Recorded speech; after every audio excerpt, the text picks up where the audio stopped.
High Commander Voskar of the Altherian Confederation paced nervously across the polished obsidian floor of the Imperial throne room. The enormous chamber, with its vaulted ceilings that mimicked the galaxies themselves, would typically leave visitors in awe. Today, however, Voskar could barely appreciate the architectural marvel as sweat beaded beneath his scaled ridges. "Your Imperial Majesty," Voskar began, his four eyes blinking in rapid succession, "I bring grave intelligence about the primitive world designated Sol 3. Emperor Thaxus leaned forward on his crystalline throne, his luminescent appendages pulsing with interest.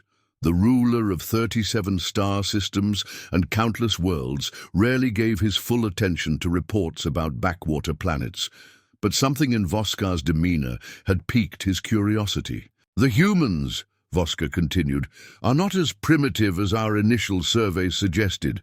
Our infiltration units have discovered technological advancements that defy our understanding of their development timeline."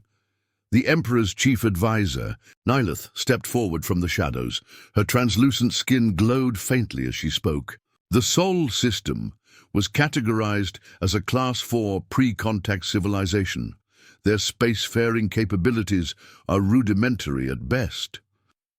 "That was our mistake," Voskar replied, activating a holographic display from his wrist device. "These humans have developed a technology they call quantum entanglement weaponry. It appears to destabilize matter at its fundamental level." The hologram showed footage of what appeared to be a simple test in an underground facility. A small device, no larger than a human hand, was activated.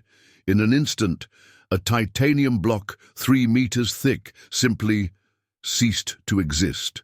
No explosion, no residue, just absence where matter once was.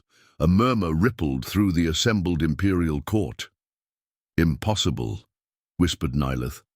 "Such technology would require understanding of universal constants that even we have only theorized." Voskar nodded grimly. "We believe they achieved this breakthrough accidentally. Their chaotic approach to science sometimes yields unexpected results.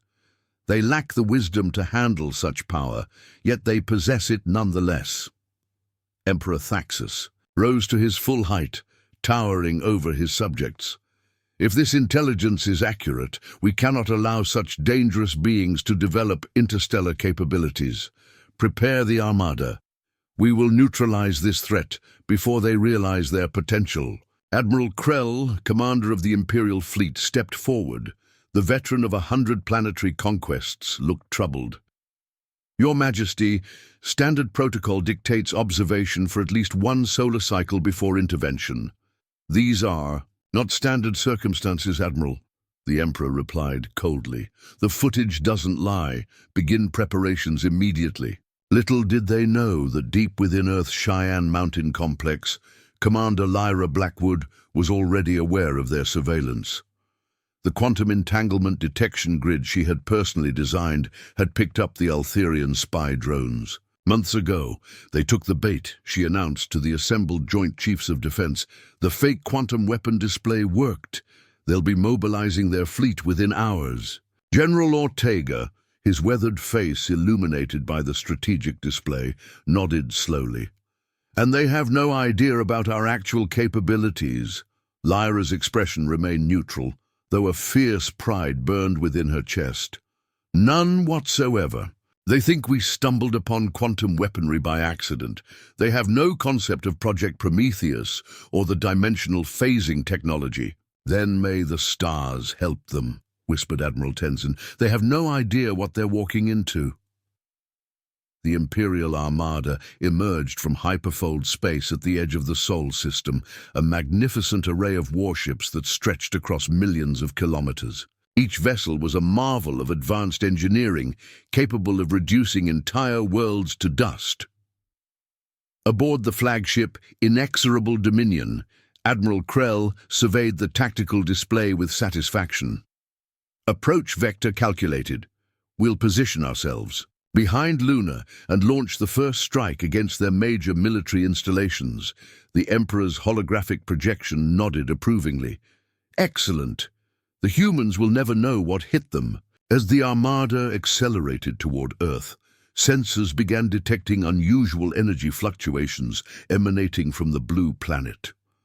"Sir," reported Lieutenant Malk, "we're picking up strange readings from the target world. Energy signatures unlike anything. In our database," Krell dismissed the concern with a wave. "Primitive nuclear reactors, nothing more. Maintain course." The first indication that something was catastrophically wrong came when the Vanguard ships reached the orbit of Mars. Without warning, 3 Imperial cruisers simply vanished from space. No debris, no distress signals, just complete disappearance. "What happened?" demanded Krell, his mandibles clicking in agitation. Before anyone could answer, a transmission cut through all Imperial communications, overriding their encryption as if it were child's play. A human female appeared on screen, her dark skin contrasting with a silver uniform bearing unfamiliar insignia. "This is Fleet Admiral Blackwood of Earth's United Defense Force. Your vessels have entered restricted space without authorization." "Stand down immediately." Krell bristled with indignation. "This is Admiral Krell of the Imperial Armada. Your primitive world has no authority to—" "We know who you are," Blackwood interrupted calmly. "We've been monitoring your civilization for decades. Your infiltration units were detected the moment they entered our atmosphere." A cold dread crept up Krell's spine. "Impossible. Our technology is impressive," Blackwood conceded, "but obsolete by our standards. The technology you observed was a deliberate plant, a fraction of our actual capabilities, designed specifically to bait your empire into revealing itself." On cue, spatial ruptures appeared throughout the Armada. Through these tears, in reality, emerged Earth vessels unlike anything the Imperial forces had ever seen. Sleek, asymmetrical crafts that seemed to phase in and out of normal space. "Admiral," Krell watched in horror as his mighty fleet was systematically disabled. No destruction, no casualties. The human vessels simply projected fields that shut down all Imperial systems. Within minutes, the entirety of the Imperial Armada hung dead in space. In the throne room, Emperor Thaxus received the devastating news with disbelief. How could we have been so deceived? How did we not see their true nature? High Commander Voskar, now understanding the magnitude of their miscalculation, could only whisper, "We saw what they wanted us to see." Back on the inexorable Dominion, now running on emergency power, Admiral Krell faced Admiral Blackwood's transmission. With newfound humility. "Why?" he asked simply. "If you have this power, why hide it?"